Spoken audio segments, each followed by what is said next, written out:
আম পরোটা করব। আম এক এক চিরো ভেবে কেটে নিয়েছি, আর এটা কাটা রয়েছে। আমটা ছাড়িয়ে নিয়েছি। আমের পরোটা বানাচ্ছি। এই যে আমগুলো দিয়ে দিয়েছি, আর এটা রেখে দিলাম। দেখো, আর একটা বানিয়ে নিয়েছি। একটু চেপে চেপে দিতে হবে, মানে বেরিয়ে যাবে, আর খুব নরম।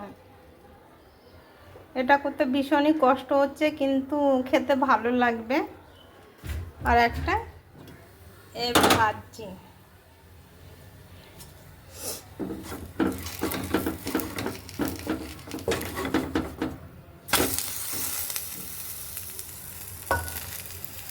হালকাই করে ভাজতে হবে। দেখো, আর একটা করে নিচ্ছি।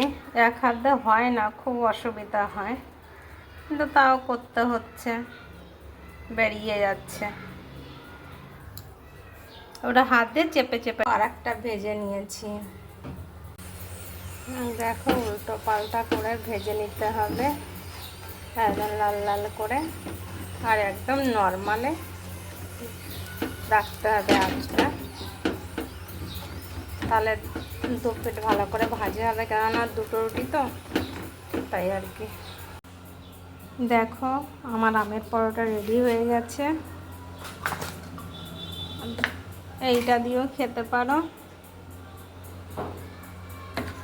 কি ধনিয়া পাতা চাটনি দিয়েও খেতে পারো, ভালো লাগবে বেশ।